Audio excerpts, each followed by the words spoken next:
Я, я.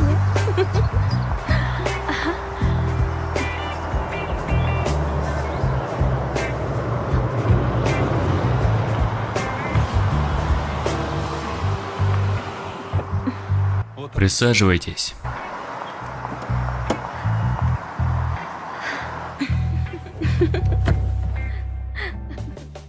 Да, и я о том же. Красавица. Сначала договоримся, может? Я. Гоха, я чуть позже перезвоню. Простите. Езжайте. Время. Сколько? Время?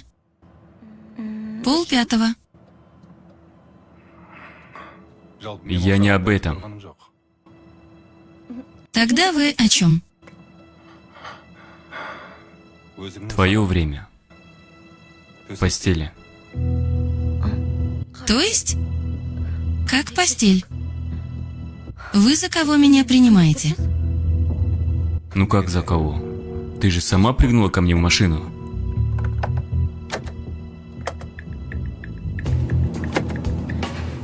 Я подумала, что вы таксист. Остановите машину.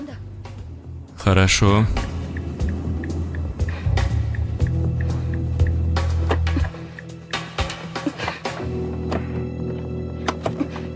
Откройте двери, а то позову полицию. Тут нет полиции.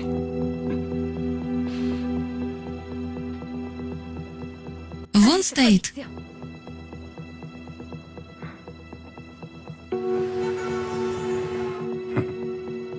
Да ладно. Он же пожарный. Вы не зрячий? Посмотрите на его одежду. А ты по одежде узнаешь, оказывается? Я тоже, посмотрев на твою одежду, подумал, что ты проститутка.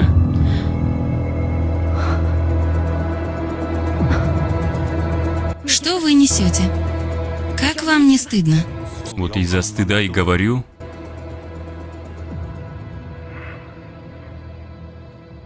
Видишь ту девушку? Видишь? Да? Кто она? Медсестра. Не спрашивай, кто она. Узнаешь по одежде? Теперь скажи сама. Судя по твоей одежде, о ком не надо было еще думать? Я одна, что ли, в таком одежде?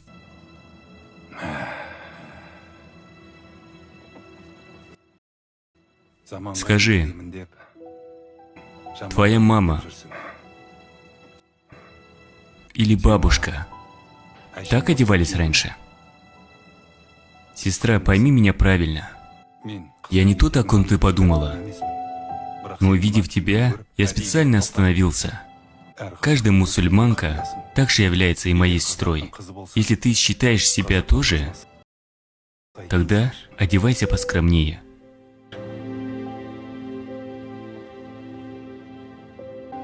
Например, зачем чехол на телефон? Ну, дорогой же, чтобы не сломался. Тогда что, оно дороже тебя? Если сломается, то можешь купить новую. А если твоя судьба сломается? Поэтому, сестра, прикрой свое тело точно так же, как свой телефон.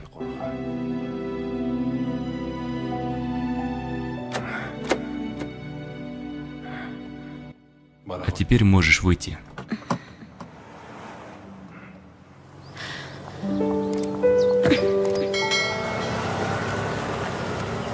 Воспитывая сына, воспитываешь аул, а воспитав дочь, воспитаешь народ.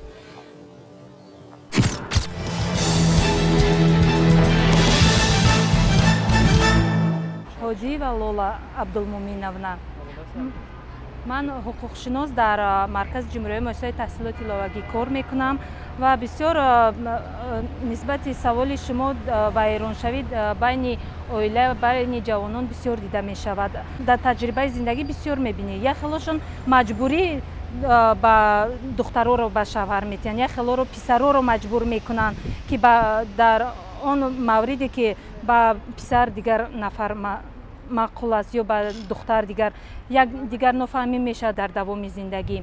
мо сабабҳои дигар ки хуштоманҳо хай хуштомани ман бисёр одами хуб аст барояш ки дар ҳамин зиндагии ман уже 15 сол аст ягон нофаҳмоӣ шудагӣ нест барояш ки мешавад аз тарафи келинҳоям ҳурмату иззат намекунанд. хай ҳамин писардорҳоям ба нияти келин мекунанд ки якдигар фаҳмӣ шаванд хизмати хусуру хуштоман накунанд. ин ҷиҳатам мешавад нофаҳмоиҳо мешаванд. баъд ҳамин хуштоманҳое мешаванд ки агар писарҳо гапи модарашонро гӯш накарда дӯстдоштаи худашонро гирифтагиям. чашми ту гапи мана вақташ ба нагирифтӣ инро келин кадем ана хушкадагият хел гуфта бисёр норозигӣ баён карда бисёр келин дағал муносибат мекунанд якдигар фаҳмӣ дар ин мобайн мебиёяд. баъд писар ҳам баъд пушти модарашро мегирад баъд ҳамхали баъд оилаҳо вайрон мешаванд. зиндагӣ пастӣ баландӣ дорад бояд якдигар фаҳмӣ кунанд ҳурмати хусуру хуштоман кунанд шавҳарро ҳурмату иззат кунанд. ба хуштоманҳоям ки бисёр зиндагӣ дида ҳастанд таҷрибадор ҳастанд бояд сабукӣ накунанд оилаҳои ҷавона дастгирӣ кунанд ки ҳамин бисёр вайроншавиҳои оилавӣ дида нашавад. барояш ки ҳар як кас фарзандро осон нест тарбия кардан ва ба камол расонидан. вақте ки ба камол мерасонӣ ба вай мекунӣ бо падару модарам орзуҳое доранд ки онро дар оянда хушбахт бинанд ва ҳамин хел ки ҳаст келинҳо бояд хуштоманҳои худшона ҳамчун модари худ ҳурмат кунанд ва хуштоманҳоям бояд духтари мардумро ки ба хона келин карда мебиёранд онҳоро ҳамчун духтари худ бинанд якдигар фаҳмию ҳурмату иззат кунанд. агар ду тараф ки ҳурмату иззат шавад мумкин ки оилавайронӣ ба пеш набиёяд.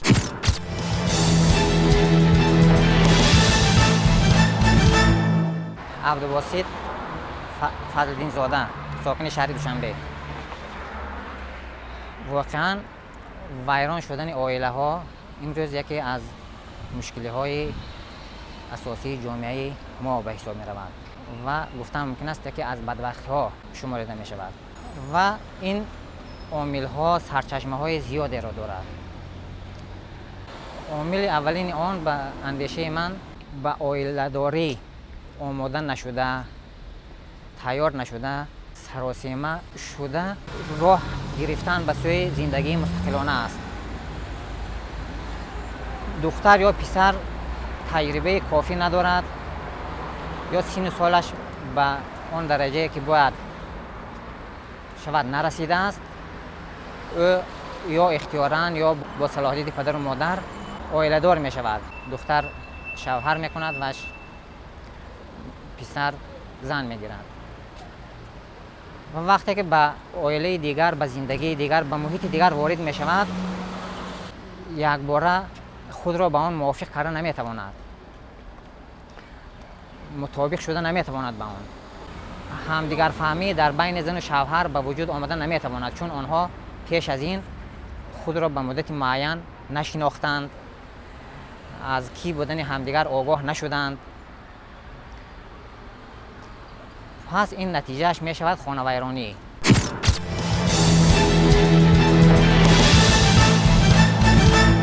дар ҳамин шабу рӯз дар ҷомеаи мо оилавайроншавӣ зиёд шуда истодааст. бахусус аксарияти онҳо ҷавонҳо мебошанд. шумо чӣ назар андеша доред? бачаҳо ҳастанд хеле ёш дара оиладор мешаванд баъд як сол як сол пас уже маҳкум намешавад духтара гайба. мо ба ҳастам хеле ҳамсоямо шавҳар ба дар омад очаш ва яке бача ба маҳкум не духтарча дор кард аз рӯдон ва гуфт ки ин духтар кард ман ба худаш маҳкум немам.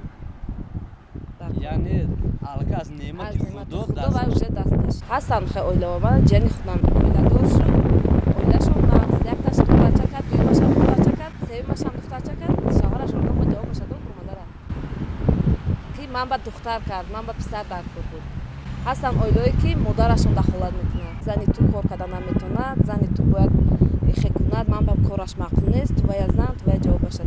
Ҳастанд духтарое ҳастанд худашон ганда. Яхе духтарчаҳо эрка таваллуд шудагӣ, эрка калон шудагӣ, хонаи хуштуман ба як сали хуштуман як габи баландтар гӯяд ё ки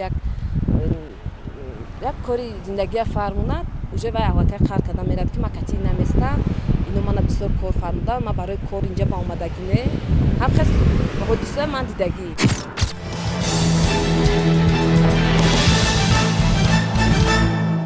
ман сокини шаҳри Душанбе Абдуллозода Ҳикматулло. дар бораи шумо савол додед дар бораи оила, ман гуфтани ҳастам ки пеш аз ҳама ин оила худаш як якчаҳи ҷамъиятӣ буда, асосан дар худи як сохти давлатдорӣ бигем аз ҳамиҷа сар мешавад. яъне оила ин бақои зиндагӣ, давоми умр, давоми насл аст. бинобар сабабин ҳамаи чиз аз оила вобаста аст. чаро имрӯз масалан оилаҳо бисёр вайрон шуда истоданд нисбат ба солҳое ки масалан мо зиндагӣ мекардем? Сабаби асосии он аст ки шароити иҷтимоии зиндагӣ, яъне пеш аз ҳама ба оила таъсираш зиёд аст. яъне омилҳои ташаккули ёфтани оила инҳо ҳастанд. аввало пеш аз ҳама яъне ирсият. дар ҳамун ирси авлод ба авлод дар бораи яъне оила, тарбия, гузаштагонаш ҳамин чиз ба одам ниҳоят таъсир мекунад. дуюм ин ки ҳамаи анъанаҳои миллие ки дар бораи покдоманӣ, дар бораи ҳурмати якдигар дар оила, ҳурмати калонсолон, ин дошти оиларо нигоҳ медорад. вале мутаассифона дар солҳои охир вайроншавии оилааст зиёд шуда истааст. яъне бояд мо пеши роҳи инро гирем. яъне фарзандҳои худро пеш аз ҳама дар рӯҳияи баланд бардоштани ҳисси миллӣ, покдоманӣ, нигоҳ додани оила, мақсаду мароми оила, яъне масъулияти падар модар дар тарбияи фарзанд, ҳамин чиз бояд бошад.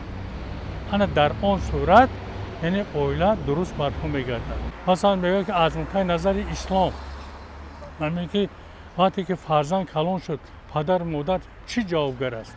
яъне падар модар як барои фарзанд, барои духтар не, барои писар ҳам чӣ хеле ки духтар аст, ҳамин хел бояд покдамон бошад. писар яъне бача то оиладориаш бача бошад, духтар ҳам духтар бошад. ин анъанаҳои миллии мо аст ки орёнажод ба дар инҷо аз ҳама покдонӣ дар мо буд. мо вақте оиладор мешавем, оиларо бо ишқу муҳаббат гирифтанда кун. агар дар шароити ҳозира як чиз фаҳмида гирифтанда кун ки барои он ки фарзандро масалан дуруст оиладориаша баркунад, аввал шароитро муайён карданда кор аст. яъне шароит хона дошта бошанд. пеш аз оне ки масалан 5-6 фарзанд дорад, дар худи шаҳри Душанбе масалан 2 хона ё 3 хона дорад, 2-3 келин дорад, чӣ хел зиндагӣ мекунад? бинобар аввал яъне заминаи яъне шароити оиларо барпо кунад, баъд хонадор кушанда кун. дар бисёр мамлакатҳо ҳамин хел аст. масалан бача то агар аз 25 боло шуд, духтарам аз 25 посӣ шуд, баъд шавҳар ба мебарад ё ки оиладор мешавад. ба ғайр аз ин духтар бояд хондагӣ бошад асосан. нохонда ҳам тарбияш дуруст, вале асбоби миёна агар гирем, духтари хондагӣ масалан маълумоти олидор вай боз ба зиндагӣ дигар хел вай рӯ меоварад.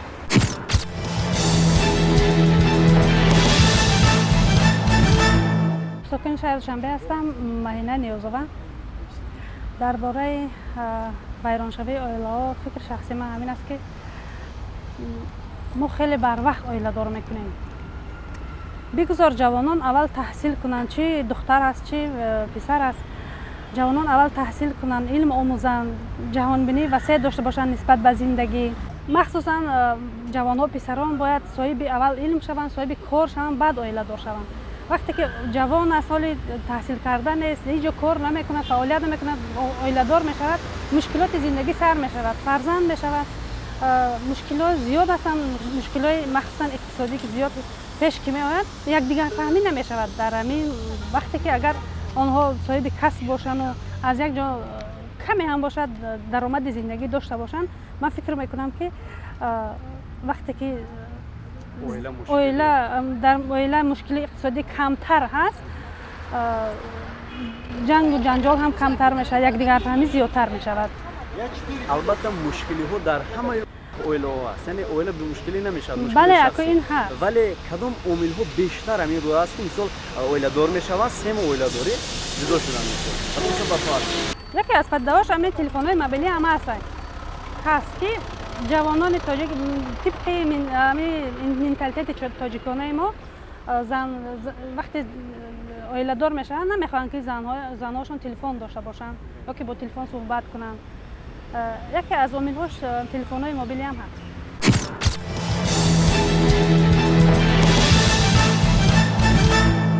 من استقامت کننده نوحه اسماعیل سامانی نعمت گل محمد.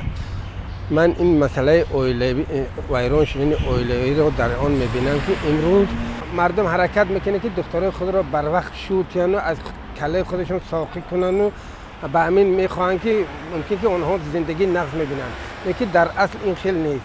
باید که انسان هر یک فرزند خودش باید جوابگر باشد، خون جگر شود، باید تربیت کند. وقتی که باید انسان صاحب معرفت میشه به قدر زندگی میرسد، به قدر اویله میرسد، به قدر فرزند میرسد، به قدر آب و خاک وطن میرسد، در اون وقت به زندگی شیرین میشه.